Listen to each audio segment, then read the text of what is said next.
حضرت عمر فاروق رضی اللہ تعالی عنہ نے ایک امام کے پیچھے سب کو اکٹھا کیا، تو یہاں پھر سوال پیدا ہوتا ہے کہ حضرت عمر فاروق رضی اللہ تعالی عنہ نے حضرت ابی بن کعب رضی اللہ تعالی عنہ کو کیا حکم دیا کہ آپ کتنی رکعت جو ہے وہ نماز تراویح پڑھائیں۔ امام ذہبی اس روایت کو نقل کرتے ہیں، امام ابن حجر اسقلانی نے بھی اس روایت کو نقل کیا ہے، امام حسن بصری رحمۃ اللہ تعالی علیہ آپ بیان فرماتے ہیں کہ حضرت عمر فاروق رضی اللہ تعالی عنہ نے قیام رمضان کے لیے، یعنی رمضان میں جو نماز تراویح ادا کی جاتی تھی، اس نماز کا امام ابی بن کعب کو مقرر کیا اور انہیں 20 رکعت تراویح پڑھانے کا حکم دیا۔ دوسری روایت مصنف ابن ابی شیبہ میں نقل کی گئی ہے، امام ابن ابی شیبہ امام بخاری سے پہلے کے محدث ہیں اور یہ کتاب بخاری سے پہلے کی ہے۔ وہ روایت کو نقل کرتے ہیں کہ حضرت عمر فاروق رضی اللہ تعالی عنہ نے ایک شخص کو حکم دیا کہ وہ لوگوں کو 20 رکعت تراویح پڑھائے۔ حضرت سعید بن یزید رضی اللہ تعالی عنہ بیان کرتے ہیں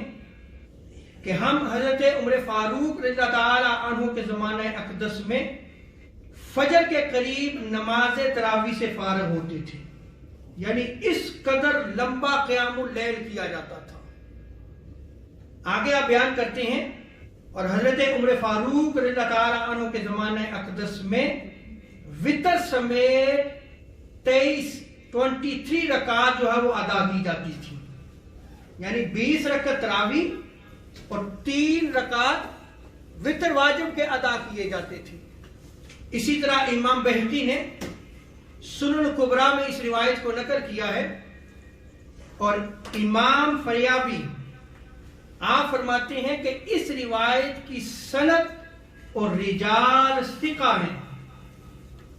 حضرت سعید بن یزید بیان کرتے ہیں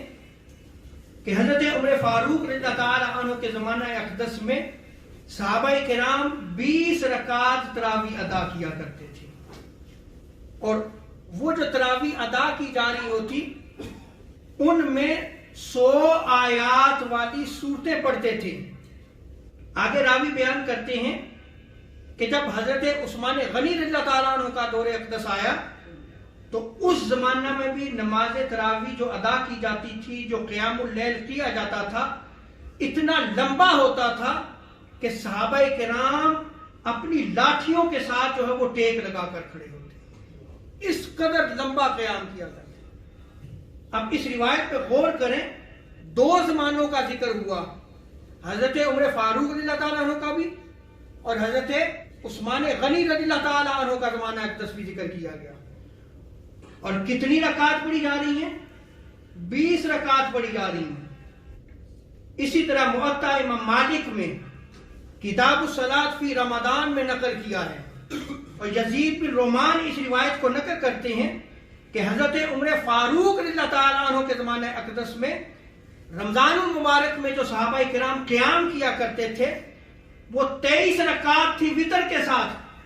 یعنی 20 رکعت جو ہے وہ تراویح ہوا کرتی تھی اور 3 رکعت جو ہے وہ وتر واجب ادا کیے جاتے تھے۔ حدیث کی پہلی کتاب میں بھی اس کو بیان کیا گیا۔ اب میں حضرت مولا علی المرتضیٰ کرم اللہ کریم کی روایات کو نقل کرتا ہوں کہ وہ کیا بیان کرتے ہیں۔ ان علی امر رجلا یصلی بہم فی رمضان 20 رکعہ، کہ حضرت مولا علی المرتضیٰ نے ایک شخص کو رمضان المبارک میں 20 رکعت تراویح پڑھانے کا حکم دیا۔ امام بہقی نے سنن کبریٰ میں نقل کیا ہے کہ حضرت مولا علی نے قاریوں کو جمع کیا، انہیں بلایا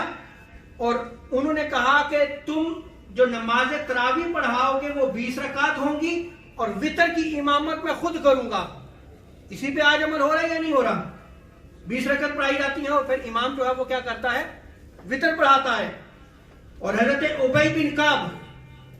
مدینہ منورہ میں لوگوں کو رمضان المبارک میں 20 رکعت نماز تراویح پڑھایا کرتے تھے اور پھر وتر بھی پڑھایا کرتے تھے۔ اور مصنف ابن ابی شیبہ کی سند صحیح کے ساتھ روایت ہے حضرت نافع بن عمر بیان کرتے ہیں کہ حضرت ابن ابی ملیکہ ہمیں رمضان المبارک میں 20 رکعت نماز تراویح پڑھایا کرتے تھے۔ دوسری روایت مصنف ابن ابی شیبہ میں صحیح سند کے ساتھ نقل کی گئی ہے کہ حضرت حارث سے روایت کو نقل کیا گیا ہے کہ وہ لوگوں کو رمضان المبارک کی راتوں میں نماز تراویح 20 رکعت پڑھاتے تھے اور 3 وتر بھی ادا کیے جاتے تھے جن میں دعائے قنوت پڑھی جاتی تھی۔ اب امام ترمذی، بس 2 حوالے دے کے میں اپنا خطاب ختم کر رہا ہوں، توجہ چاہتا ہوں۔ امام ترمذی بہت بڑے محدث، انہوں نے سنن ترمذی میں اس کو بیان کیا ہے کہ حضرت عمر فاروق رضی اللہ تعالیٰ عنہ اور حضرت مولا علی المرتضیٰ کرم الکریم اور حضور تاجدار کائنات صلی اللہ علیہ وسلم کے دیگر صحابہ کرام، ان سے یہ روایات نقل کی گئی ہیں کہ نماز تراویح جو رمضان المبارک میں ادا کی جاتی تھی ان کی تعداد 20 تھی۔ شیخ ابن تیمیہ مجموع الفتاوی میں آپ بیان کرتے ہیں کہ حضرت ابی بن کعب نے رمضان المبارک میں جو نماز تراویح باجماعت ادا کی وہ 20 رکعت تراویح تھی اور 3 وتر پڑھاتے تھے آپ، اور اکثر اہل علم کے نزدیک یہ سنت ہے۔ اور حضرت ابی بن کعب نے جب یہ نماز ادا کی، امام ابن تیمیہ کہتے ہیں کہ مہاجرین اور انصار صحابہ کرام کی موجودگی میں آپ نے یہ عمل کیا اور کسی صحابی نے انکار نہیں کیا۔